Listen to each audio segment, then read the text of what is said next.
Alrighty, and we are live. Let me make sure that is actually the case. Give me a moment.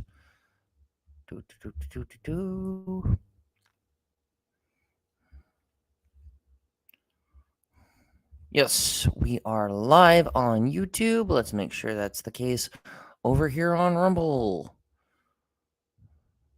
And yeah, we are live on Rumble. Excellent. Outstanding. Welcome, everyone, to another reading from Thomas Sowell's Basic Economics. I am Mikhail, the Stray Cat, and today we will be getting into part 2 of the book, Industry and Commerce, with Chapter 5, The Rise and Fall of Businesses. So, without further ados and addendums, let's get into this. Chapter 5, The Rise and Fall of Businesses. Quote, "Failure is part of the natural cycle of business. Companies are born, companies die, capitalism moves forward." Fortune Magazine. End of quote. Ordinarily, we tend to think of businesses as simply money-making enterprises, but that can be very misleading in at least two ways. First of all, about 1/3 of all new businesses fail to survive for 2 years, and more than half fail to survive for 4 years. So obviously, many businesses are losing money. Excuse me. Nor is it only new businesses that lose money. Businesses that have lasted for generations, sometimes more than a century, have eventually been forced by red ink on the bottom line to close down. More important, from the standpoint of economics, is not what money the business owner hopes to make or whether that hope is fulfilled, but how all this affects the use of scarce resources which have alternative uses, and therefore how it affects the economic well-being of millions of other people in the society at large. Adjusting to changes. The businesses we hear about in the media and elsewhere are usually those which have succeeded, and especially those which have succeeded on a grand scale, such as Microsoft, Toyota, Sony, Lloyd's of London, Credit Suisse, and many others. In an earlier era, Americans would have heard about the A&P grocery chain, once the largest retail chain in any field anywhere in the world. Its 15,000 stores in 1929 were more than that of any other retailer in America. The fact that A&P has now shrunk to a minute fraction of its former size and is virtually unknown suggests that industry and commerce are not static things, but dynamic processes in which particular products, individual companies, and whole industries rise and fall as a result of relentless competition under ever-changing conditions. In just 1 year, between 2010 and 2011, 26 businesses dropped off the list of the Fortune 500 largest companies, including Radio Shack and Levi Strauss. Such processes of change have been going on for centuries and include changes in whole financial centers. From the 1780s to the 1830s, the financial center of the United States was Chestnut Street in Philadelphia, but for more than a century and a half since then, New York's Wall Street replaced Chestnut Street as the leading financial center in America, and later replaced the city of London as the financial center of the world. At the heart of all of this is the role of profits and of losses. Yes, people, business, economics, all of it is not simply about profits. It also entails losses. There are two sides to the coin. Keep that in mind. Each is equally important from the standpoint of forcing companies and industries to use scarce resources efficiently. Industry and commerce are not just a matter of routine management, with profits rolling in more or less automatically. No, doesn't work that way. Masses of ever changing details within an ever changing surrounding economic and social environment mean that the threat of losses hangs over even the biggest and most successful businesses. There is a reason why business executives usually work far longer hours than their employees, and why only 35% of new companies survive for 10 years. Only from the outside does it look easy. Hint, it's not. Just as companies rise and fall over time, so do profit rates, even more quickly.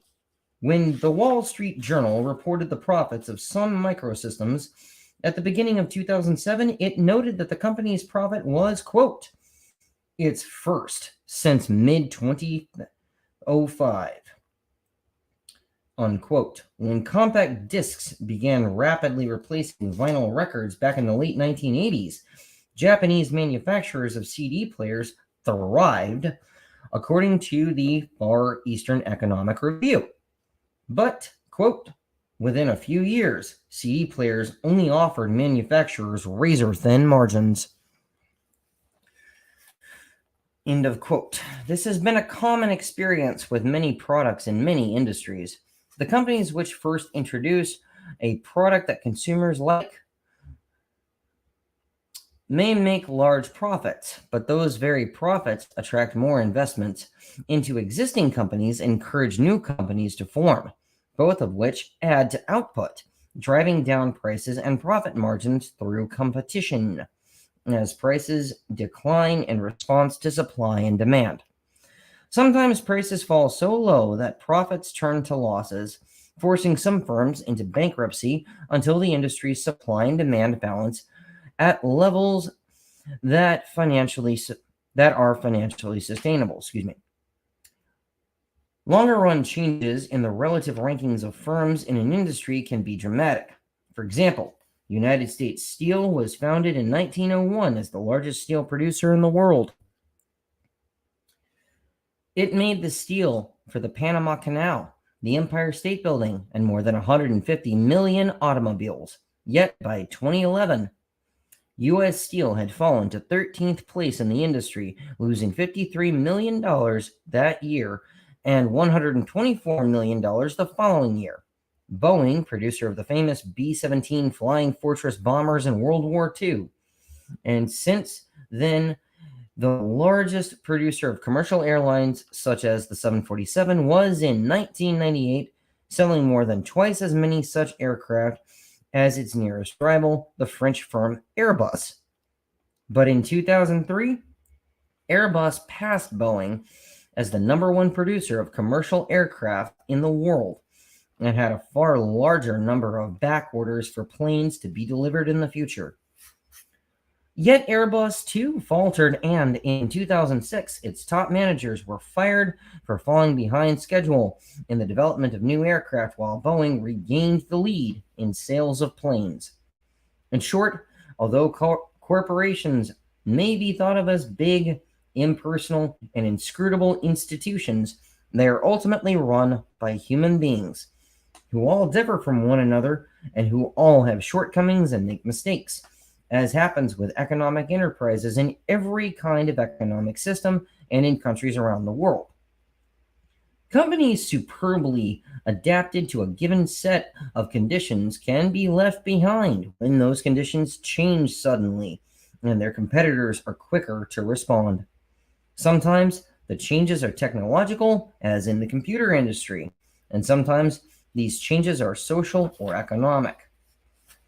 Getting into social changes, the A&P grocery chain was for decades a company superbly adapted to social and economic conditions in the United States. It was by far the leading grocery chain in the country, renowned for its high quality and low prices. During the 1920s, the A&P chain was making a phenomenal rate of profit on its investment, never less than 20% per year, about double the national average, and it continued to prosper on through the decades of the 1930s, 40s, and 50s. But all this began to change drastically in the 1970s, when A&P lost more than $50 million in one 52-week period. A few years later, it lost $157 million over the same span of time. Its decline had begun, and in the years that followed, many thousands of A&P stores were forced to close as the chain shrank to become a mere shadow of its former self. A&P's fate, both when it prospered and when it lost out to rival grocery chains, illustrates the dynamic nature of a price-coordinated economy and the role of profits and losses. When A&P was prospering up through the 1950s, it did so by charging lower prices than competing grocery stores.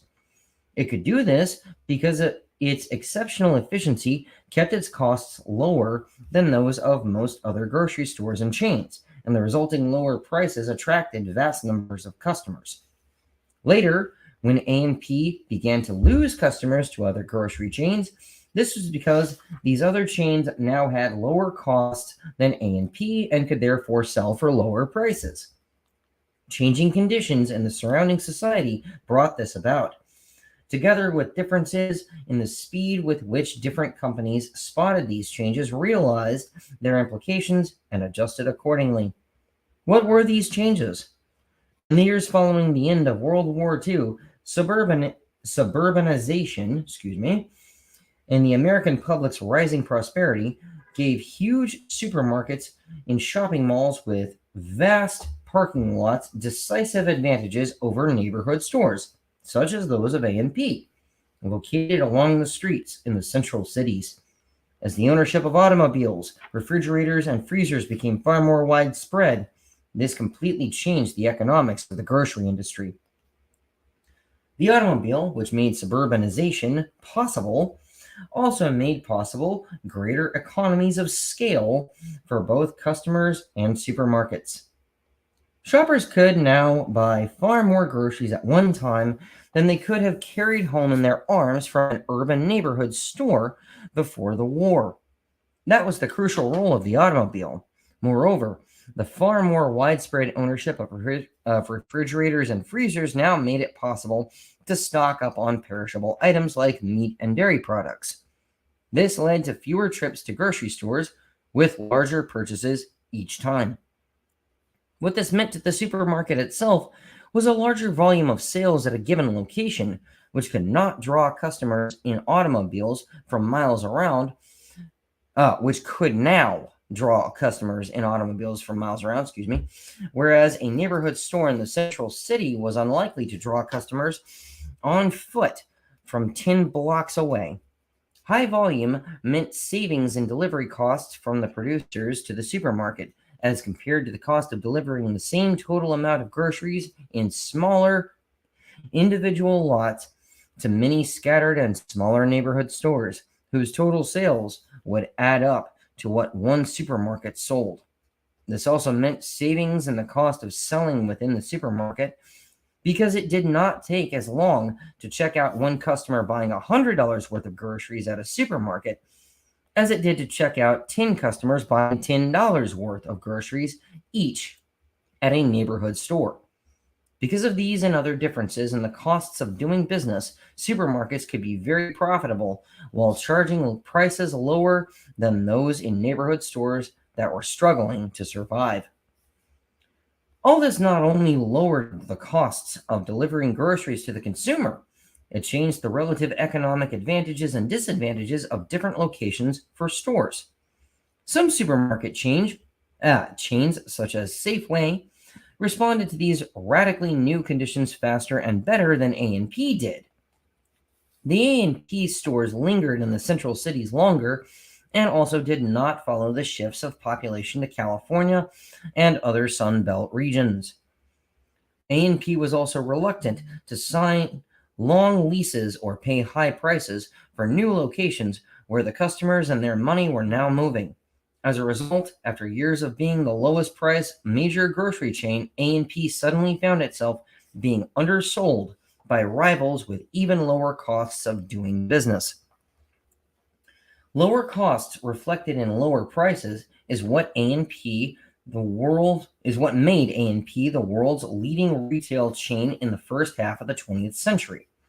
Similarly, Lower costs reflected in lower prices is what enabled other supermarket chains to take A&P's customers away in the second half of the 20th century. While A&P succeeded in one era and failed in another, what is far more important is that the economy as a whole succeeded in both eras in getting its groceries at the lowest prices possible at the time, from whichever company happened to have the lowest prices. Such displacements of industry leaders continued in the early 21st century when general merchandiser Walmart moved to the top of the grocery industry with nearly double the number of stores selling groceries as Safeway had. Many other corporations that once dominated their fields have likewise fallen behind in the face of changes or have even gone bankrupt. Pan American Airways, which pioneered in commercial flights across the Atlantic and the Pacific in the first half of the 20th century, went out of business in the late 20th century as a result of increased competition among airlines in the wake of the deregulation of the airline industry. Famous newspapers like the New York Herald Tribune, with a pedigree going back more than a century, stopped publishing in a new environment after television became a major source of news and newspaper unions made publishing more costly. Between 1949 and 1990, the total number of copies of all the newspapers sold daily in New York City fell from more than 6 million copies to less than 3 million. New York was not unique. Nationwide, daily newspaper circulation per capita dropped 44% between 1947 and 1998. The Herald Tribune was one of many local newspapers across the country to go out of business with the rise of television. The New York Daily Mirror, with a circulation of more than 1 million readers in 1949, went out of business in 1963. By 2004, the only American newspapers with daily circulations of 1 million or more newspapers sold nationwide: USA Today, the Wall Street Journal, and the New York Times. Back in 1949, New York City alone had 2 local newspapers that each sold more than 1 million copies daily. The Daily Mirror at 1,020,879 and the Daily News at 2,254,644. The decline was still continuing in the first century. In the 21st century. Yeah, that was weird. As newspaper circulation nationwide fell nearly an additional 4 million between 2000 and 2006. Other great industrial and commercial firms that have declined or become extinct are likewise a monument to the unrelenting pressures of competition. So is the rising prosperity of the consuming public. The fate of particular companies or industries is not what is most important. Consumers are the principal beneficiaries of lower prices made possible by the more efficient allocation of scarce resources which have alternative uses. The key roles in all of this are played not only by prices and profits, but also by losses. These losses force businesses to change with changing conditions or find themselves losing out to competitors who spot the new trends sooner or who understand their implications better and respond faster. Knowledge is one of the scarcest of all resources in any economy, and the insight distilled from knowledge is even more scarce. An economy based on prices, profits, and losses gives decisive advantages to those with greater knowledge and insight. Put differently, knowledge and insight can guide the allocation of resources even if most people, including the country's political leaders, oh, definitely including those guys, do not share that knowledge or do not have the insight to understand what is happening. Yeah, there you go. Clearly, this is not true in the kind of economic system where political leaders control economic decisions, for then the necessarily limited knowledge and insights of those leaders become decisive barriers to the progress of the whole economy. Even when leaders have more knowledge and insight than the average member of the society, they are unlikely to have nearly as much knowledge and insight as exists scattered among the millions of people subject to their governance. Knowledge and insight need not be technological or scientific for it to be economically valuable and decisive for the material well being of the society as a whole. Something as mundane as retailing changed radically during the course of the 20th century, revolutionizing both department stores and grocery stores, and raising the standard of living of millions of people by lowering the costs of delivering goods to them. Individual businesses are forced to make drastic changes internally over time in order to survive. For example, names like Sears and Ward's came to mean department store chains to most Americans by the late 20th century. However, neither of these enterprises began as department store chains. Montgomery Ward, the original name of Ward's Department Stores, began as a mail order house in the 19th century. Under the conditions of that time, before there were automobiles or trucks, and with most Americans living in small rural communities, the high cost of delivering consumer goods to small and widely scattered local stores was reflected in the prices that were charged. These prices, in turn, meant that ordinary people could seldom afford many of the things that we today regard as basic. Montgomery Ward cut delivery costs by operating as a mail order house, selling directly to consumers all over the country from its huge warehouse in Chicago. Using the existing railway freight shipping services and later the post office, allowed Montgomery Ward to deliver its products to customers at lower costs that were reflected in lower prices than those charged by local stores in rural areas. Under these conditions, Montgomery Ward became the world's largest retailer in the late 19th century. During that same era, a young railroad agent named Richard Sears began selling watches on the side and ended up creating a rival mail order house that grew over the years to eventually become several times the size of Montgomery Ward. Moreover, the Sears retail empire outlasted the demise of its rival in 2001 when the latter closed its doors for the last time under its more recent name, Ward's Department Stores. One indication of the size of these two retail giants in their heyday as mail order houses was that each had railroad tracks running through its Chicago warehouse. That was one of the ways they cut delivery costs, allowing them to charge lower prices than those charged by local retail stores in what was still a predominantly rural country in the early 20th century. In 1903, the Chicago Daily Tribune reported that mail order houses were driving rural stores out of business. More important than the fates of these two businesses was the fact that millions of people were able to afford a higher standard of living than if they had to be supplied with goods through costlier channels. Meanwhile, there were changes over the years in American society, with more and more people beginning to live in urban communities. This was not a secret, but not everyone noticed such gradual changes, and even fewer had the insight to understand their implications for retail selling. It was 1920 before the census showed that, for the first time in the country's history, there were more Americans living in urban areas than in rural areas.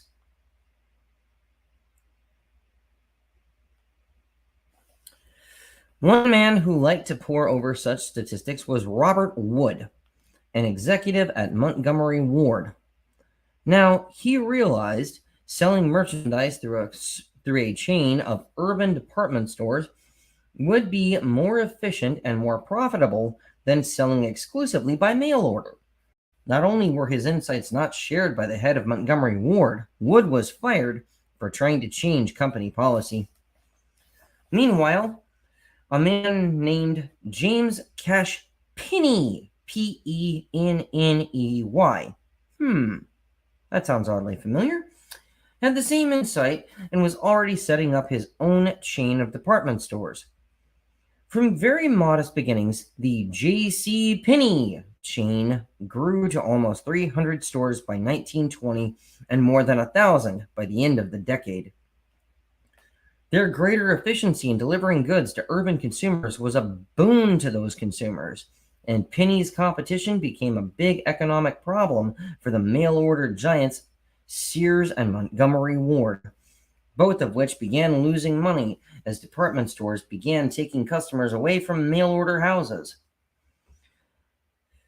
The fired Robert Wood went to work for Sears and was more successful there in convincing their top management to begin building department stores of their own. After they did, Montgomery Ward had no choice but to do the same belatedly, though it was never able to catch up to Sears again. Rather than get lost in the details of the histories of particular businesses, we need to look at this from the standpoint of the economy as a whole and the standard of living of the people as a whole. One of the biggest advantages of an economy coordinated by prices and operating under the incentives created by profit and loss is that it can tap scarce knowledge and insights, even when most of the people, or even their intellectual and political elites, do not have such knowledge or insights.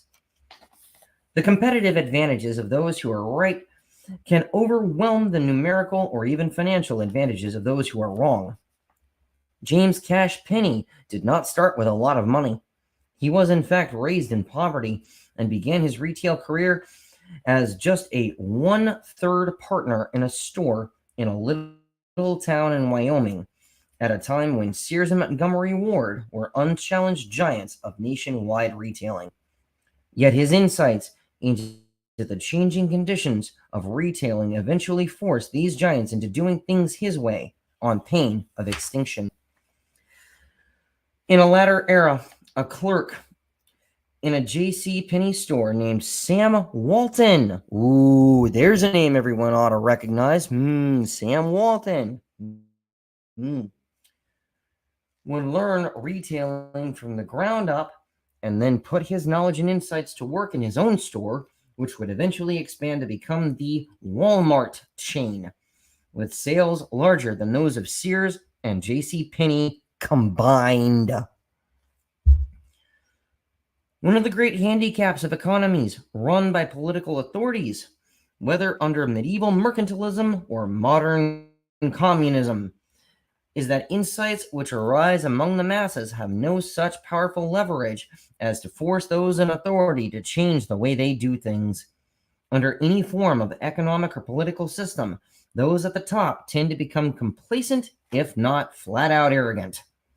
Convincing them of anything is not easy, especially when it is some new way of doing things that is very different from what they are used to. The big advantage of a free market is that you don't have to convince anybody of anything. You simply compete with them in the marketplace and let that be the test of what works best. Ooh, very wise words. Imagine a system in which James Cash Penney had to verbally convince the heads of Sears and Montgomery Ward to expand beyond mail order retailing and build a nationwide chain of stores. Their response might well have been, quote, "Who is this guy, Penny? A part owner of some little store in a hick town nobody ever heard of to tell us how to run the largest retail companies in the world? Who is this guy?" Unquote. In a market economy, Penny did not have to convince anybody of anything. All he had to do was deliver the merchandise to the consumers at lower prices. His success and the millions of dollars in losses suffered by Sears and Montgomery Ward as a result left these corporate giants no choice but to imitate this upstart in order to become profitable again. Although J.C. Penney grew up in worse poverty than most people who are on welfare today, his ideas and insights prevailed against some of the richest men of his time, who eventually realized that they would not remain rich much longer if Penney and others kept taking away their customers, leaving their companies with millions of dollars in losses each year. All right, and we will leave it there for now.